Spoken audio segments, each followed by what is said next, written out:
For the first time in 9 years, a standing start was used in Newcastle, with backmarkers and favourites Madawi Prince and Ultrajet, both negotiating early traffic.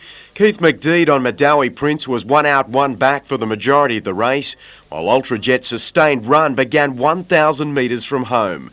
At the top of the straight, the result was never in doubt.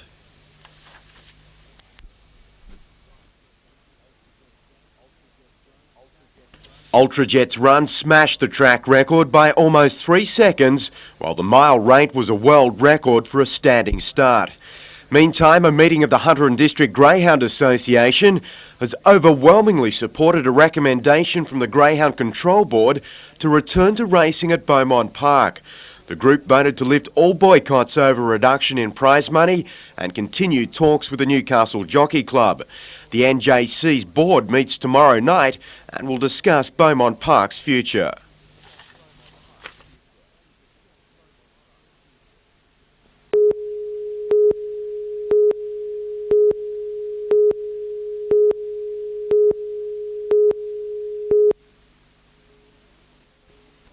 It was in the garage of local wildlife carer Richard Verheegen that the turtle spent the night, kept on its back to prevent it from escaping or further hurting itself. A 17-centimetre hook from the winch line on which the turtle was caught was embedded deep in its stomach and would eventually have killed it had the animal not been taken on shore. The hook will be removed, hopefully under anaesthetic, and depending on the result of that, we may be able to release it. The last injured turtle found in the area weighed 200 kilograms and was estimated to be more than 120 years old. It took 4 men to lift this female, thought to weigh between 150 and 170 kilograms. Normally found further north, tropical sea creatures have become more common visitors in the past 8 years. We're now getting a lot of tropical animals turning up down this way, dugongs, some species of whale, sea snakes and green turtles. The animal was taken to a veterinary surgeon and operated on this afternoon. It will be sent to Ocean World in Sydney to recover before being released off Port Stephens Heads. Joanne Shoebridge, NBN News.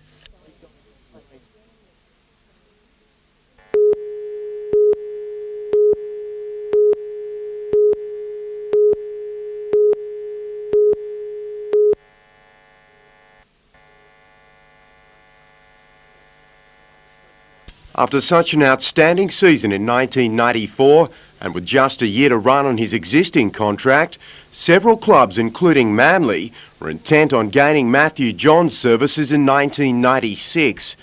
But this morning he announced he'd signed with the Knights for another 3 years, believing a premiership was a realistic goal in that time. With guys like my brother Adam Muir, Steve Crow, that Paul Harrigan's, and that's still probably yet to fulfil their full potential. I think we're going to be the Canberra and the Brisbanes of the future. His decision delighted Knights officials. Coach Malcolm really believing the 22-year-old has the ability to become one of the game's better players. I truly believe he's got the level of skill that will take him right to the top, and he will be as well known as the likes of Ricky Stewart and Alan Langer. Meantime, the Knights' negotiations with playing talent from across the Tasman is continuing. Coach really says the club is looking at a rising star in the ranks of rugby union.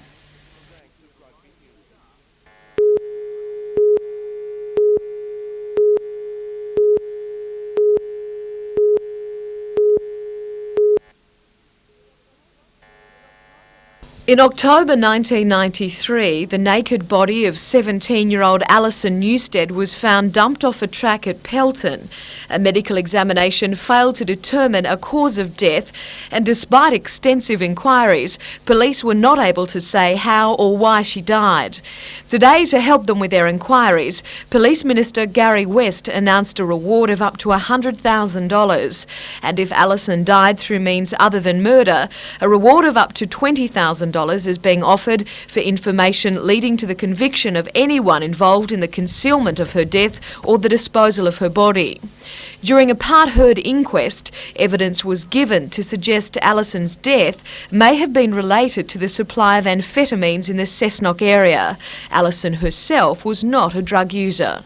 When it became obvious police had few clues on the case, Alan Newstead, Alison's father, began campaigning for the reward. Today, he said it was great news, and he hopes he and his wife may soon know what happened to their daughter. Just as baffling for police, the death of 22-year-old Melissa Hunt. Her body was found weighted down in a dam at Stockrington, west of Newcastle, on Anzac Day. Melissa had been married for just 6 weeks. A reward of up to $100,000 is also being offered for information leading to a conviction. There were a number of people interviewed in relation to this murder, and that is the case, that we did believe that there was information out there, and maybe this reward will assist those people to come forward. Jodie McKay, NBN News.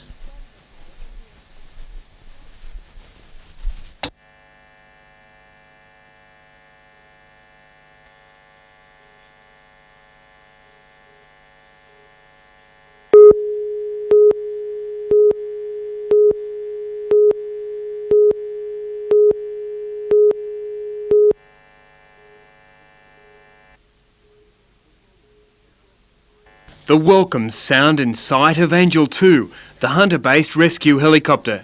Few could imagine the relief of a yachtsman washed into steep, choppy seas and swept kilometres from his boat, watching the choppers approach. Really by pure chance he was found. A small object like a person or a life jacket in the water in those conditions is just a 1 in 1,000 chance that you'll locate it. The 55-year-old sailor, believed to be from Sydney, was carried off the 18-metre schooner Windjammer by a large wave, 60 kilometres off Foster.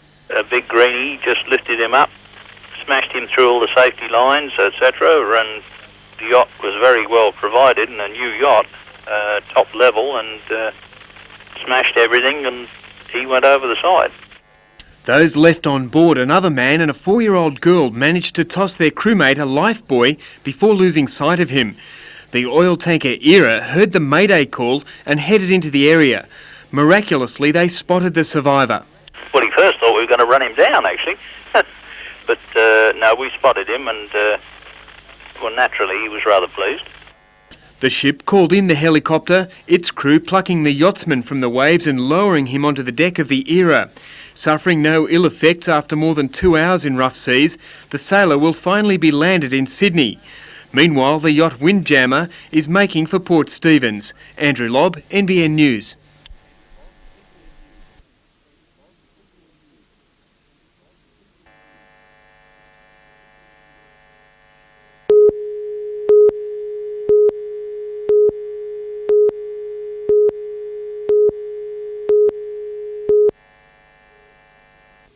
The truck was turning out of Brandy Hill Drive soon after 10 this morning. The Hyundai sedan was travelling north along Seaham Road when the two vehicles collided.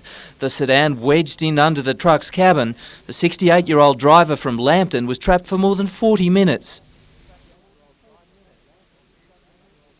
Ambulance officers gave the woman morphine as rescue workers removed the car's door to free her. She suffered lacerations and rib injuries. Police say the colour of the car could have been a problem. From the truck driver's view, it blended perfectly with the paddocks in the background. The woman was treated on the scene and then transferred by the rescue helicopter to John Hunter Hospital. She is tonight in intensive care. The truck driver was not injured. Locals say Brandy Hill Drive needs a stop sign since there are regular collisions and near misses on the intersection. I've been saying for the last 2 years it's going to take someone to get killed here before we're going to find something done about it. In a separate incident, a woman walked away from a crash when her car rolled twice off the road at Phoenix Park near Morpeth. Police say the corner can be a problem for drivers who don't know the road. Peter Ryan, NBN News.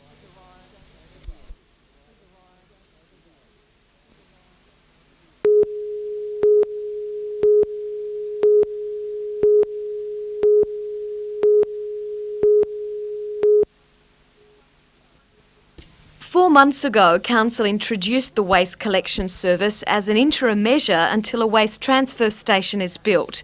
It's been well used by residents, with the contractor Cleanaway delivering around 600 bins a week. But the service is now in jeopardy. According to Environmental Services Director John Parks, many residents are using the bins to dump dangerous and very heavy material.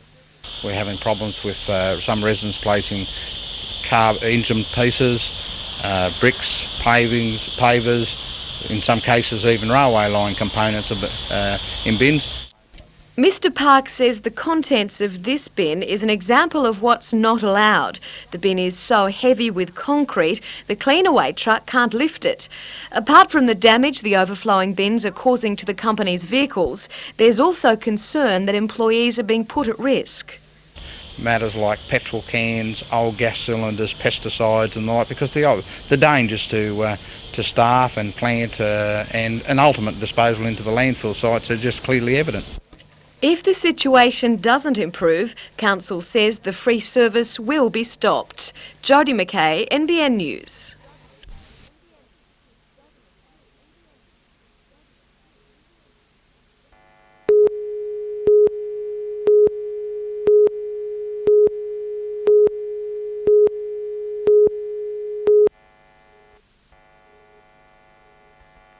As any lover of the amber fluid will tell you, the beer industry has changed dramatically in recent years. Boutique beers, cold brews and light ales are now commonplace. But Australia is not the only country where things are changing. The Chinese have discovered beer. They weren't traditionally beer drinkers, and there's a very large number of Chinese, of course. So there's new malt houses and breweries opening up in China every day, and there's hundreds of these little malt houses and breweries spread throughout China. With malting barley the key ingredient in beer, the pressure is now on to find improved varieties. At Wagga Wagga, research is focusing on developing varieties with higher enzyme levels to increase the efficiency of the beer making process. The variety everyone's been growing for quite a few years now is called Schooner. And the Chinese are quite happy with Schooner barley, but we think that the market will probably become more sophisticated in China and become more like the Japanese market, and then they will want barleys with higher levels of enzymes. If successful, this work could earn growers a bigger share of an expanding export market. We have some varieties which are going through the industrial testing scheme, which takes a few years to do, but that's in cooperation with the malting companies and the breweries. And we have one variety which is now going for a pilot brew, so it's well on its way to perhaps being accepted.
Newcastle's Salvation Army headquarters is barely coping.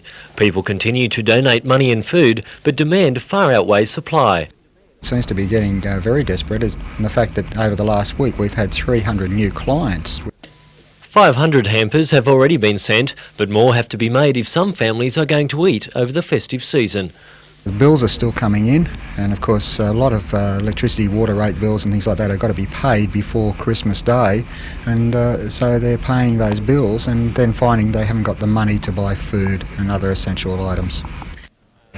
The Salvation Army may have too little, but Newcastle pubs are trying to ensure Christmas drinkers don't have too much. The hotels have combined with students from Newcastle University to encourage revellers to have a designated driver who doesn't drink. The designated driver produces a card to get a free soft drink whenever his friends order 3 or more alcoholic drinks.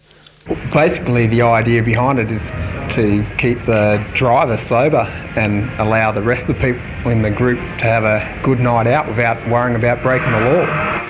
The Sipper Softy campaign will be trialled in 7 Newcastle pubs throughout the Christmas break, with all patrons eligible to join. Richard O'Leary, NBN News.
In August, Newcastle ambulance paramedic Alan Playford and Perth nurse Michelle Barrett were among a group of Care Australia workers who went to Rwanda.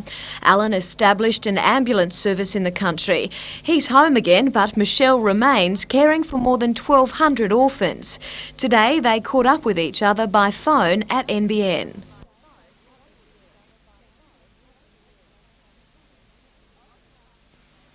Over the last few days, toys from Australia have been arriving in the country. Michelle says the children are excitedly looking forward to Christmas.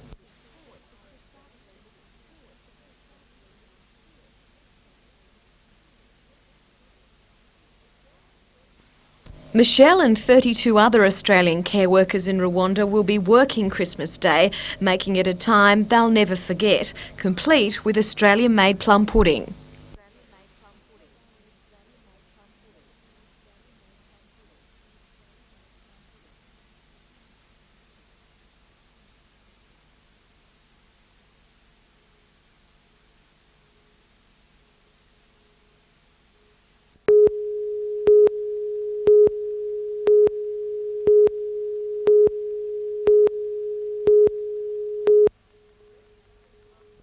Residents of Gloucester and surrounds have long known an open-cut coal mine might be established in the area.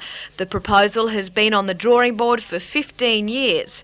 With approval by Minister Robert Webster, the $30 million project is set to become a reality.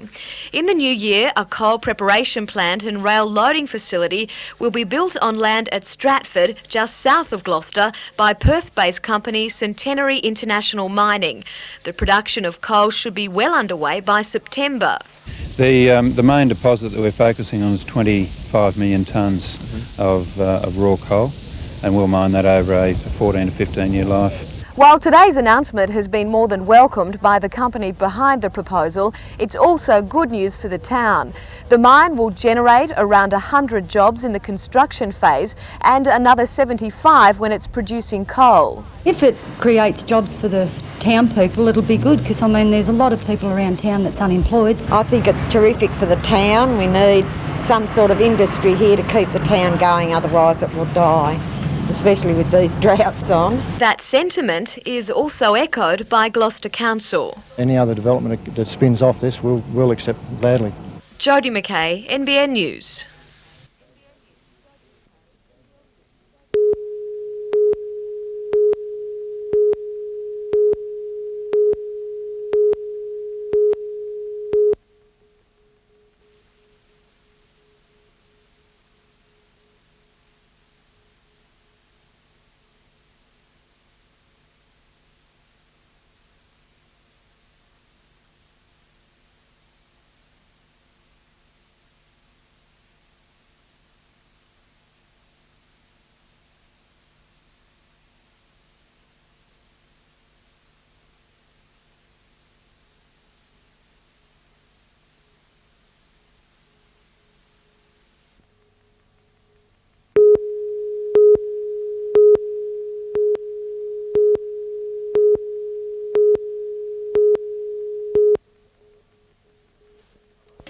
If hope has a colour, it must be green. Paddocks that have looked like death have suddenly been given new life, and farmers can't wipe the grins off their faces. Absolutely beautiful. Couldn't have asked for a better Christmas present in the world, really. Just to wake up and hear that rain falling, fantastic it was. There was rain in most areas. Carrowbrook 37mm, Cessnock 19, Nobbies 20 mils and Singleton 32mm.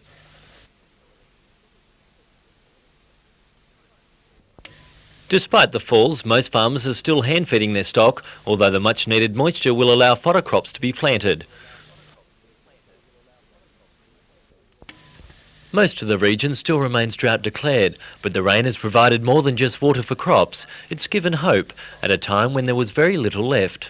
If we could keep up with no westerly winds, particularly hot ones, just a little bit of rain now and then would be tremendous.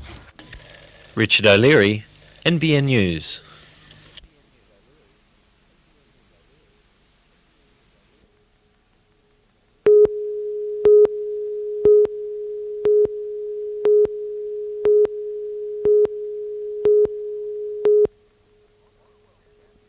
The Moth World Championship, hosted by South Lake Macquarie Amateur Sailing Club, has attracted sailors from around the world.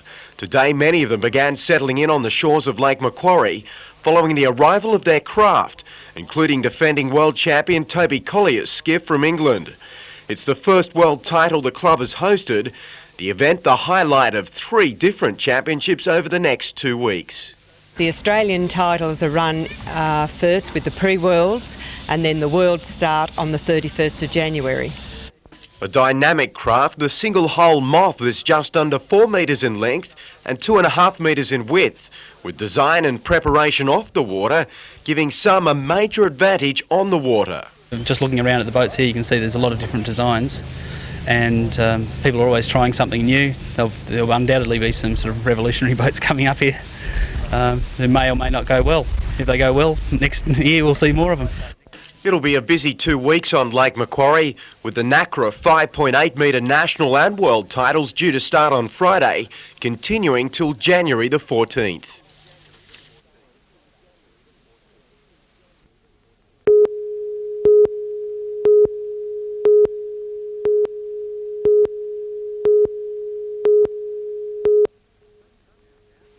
The sun was out and so were hundreds of youngsters eager to try their Christmas surf gear.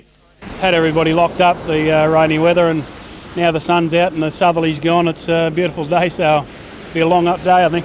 And it wasn't long before many found themselves in the grip of strong rips, running with a 2 metre swell. There's a big strong sweep pulling out right from shore, heading out towards the north, and with the incoming tide, it's going to be a lot worse. Do you think it'll stay like this for the next couple of days? Probably the way things are. The rip here is pretty bad and people don't take any notice of where the flags are. Beach inspectors and surf club patrols joined forces to help drag back people swept off sandbanks, many unfamiliar with the conditions or not recognising the dangerous surf signs put up this morning. As the tide comes in, the people will be coming off the bank into the deep water and going straight out. So we're just trying to keep them as far up north as we can at the moment, but there's a lot of country people around and a lot of new floats from Christmas, and everybody's got to get out and have a go on them.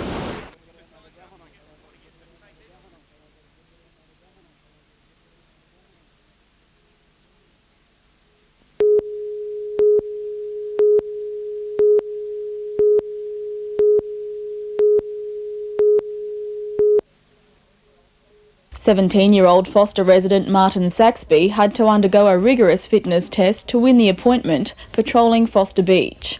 He qualified for inspector after swimming 800 metres, running 1.5 kilometres and performing a surfboard and tube rescue.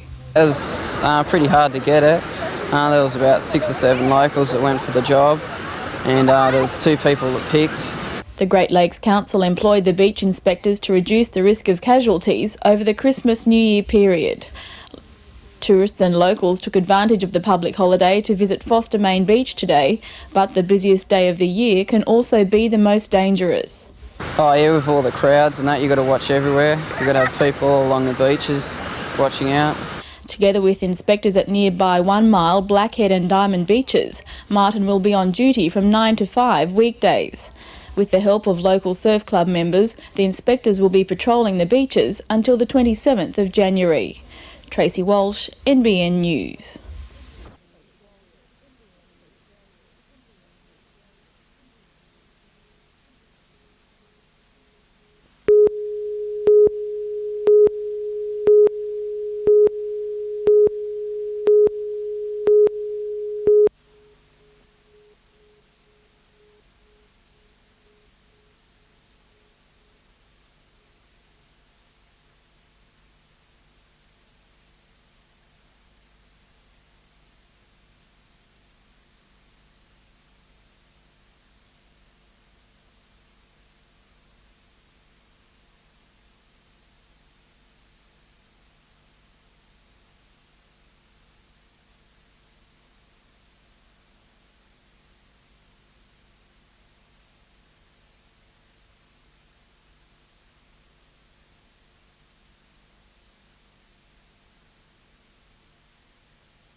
Yander Airlines lost its air operations certificate at the end of October during a crackdown on air safety following the Seaview disaster off Newcastle. The grounding of Yander led to the standing down of 7 pilots and 9 staff. Yander's General Manager Paul Rees is optimistic the CAA will reinstate its air operator certificate by the middle of next month. Although the CAA and Mr Rees were not available today for comment because of the holiday, it's reported that the two bodies have reached agreement on the appointment of a chief pilot. It's believed Yander could resume operation on a limited scale if the engines of the company's aircraft are overhauled and the sacked pilots rehired and retrained. Yander operated services to Sydney from Maitland, Singleton, Scone, Corindai, Gunnedah and Wee Waa. Tamair took over the Gunnedah service, but the other centres have been without an air link since the beginning of November. Tamair Managing Director Paul Brederick said in Tamworth today the news will make no difference to its Gunnedah operations.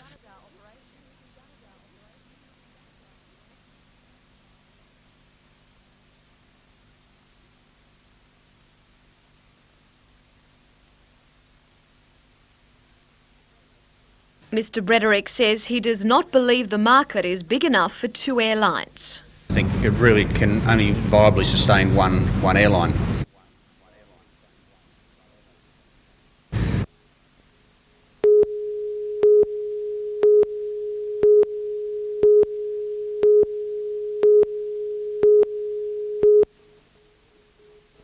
This year's fleet in the Pittwater to Coffs Harbour has been reduced to 39, with several regular entrants taking part in the 50th anniversary of the Sydney to Hobart. There are no maxis in this year's race. The biggest yacht, 42-footer Ocean Road 2, skippered by John Galloway. Early forecasts this morning suggested that the race record for the 225 nautical mile event could be broken. But the expected southerly breeze hasn't eventuated, and the record of just under 21 hours set by the office in 1984 appears set to stand for at least another year. Late this afternoon, 36-footer Madman Across the Water and Dark and Stormy were involved in attacking duel off the entrance on the Central Coast. Madman Across the Water is well suited to the light winds, and with the other leading contenders, is expected to arrive in Coffs Harbour early on Thursday morning if the current conditions prevail.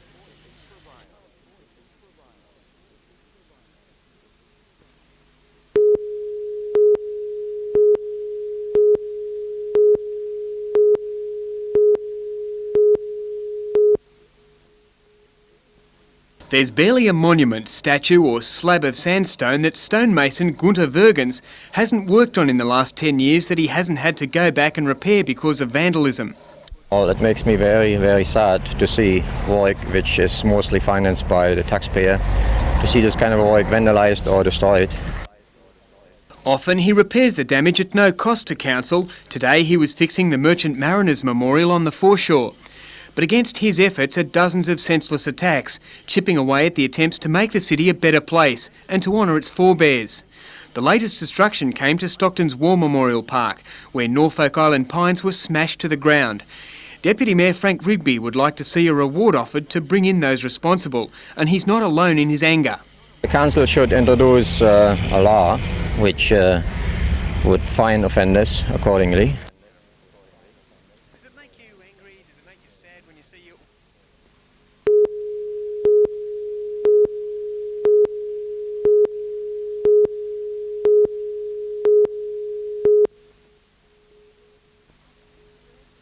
Big Bertha's love affair with Big Fella came to a happy ending a few days ago, with the alligator laying about 50 eggs on a secluded island at the reptile park in Gosford. Her minders, though, became worried because the nest is exposed to the sun and the heat could affect the hatchings. Several attempts were made to raid the nest, but Big Bertha's aggressiveness kept them at bay. A final attempt was made today.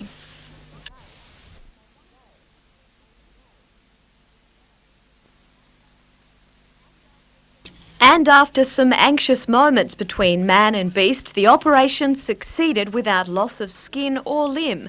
A spokesman for the reptile park says Big Bertha's eggs will be sent to the University of Sydney for a research project.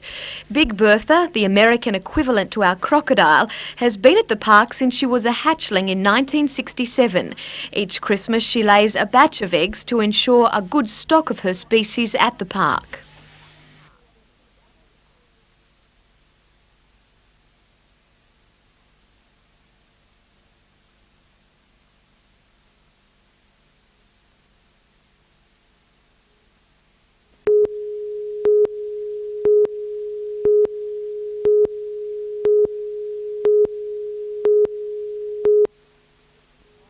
During its time in Newcastle, the lavishly appointed former Sydney Harbour Ferry has seen some of the Hunter's largest functions, including balls, weddings, birthdays, engagements and seminars. About 500,000 people have passed across its gangplank to attend those gatherings. The ferry slipped quietly from the Merriweather Street wharf under her own steam shortly after 7 o'clock this morning. It had been stripped of its restaurant fittings for the trip south. Once through the heads, a howling southerly battered the famous old lady.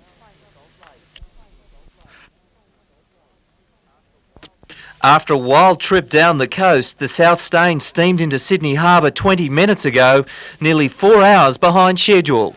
The South Stain was built in Britain and had spent the first 36 years of its life in Sydney.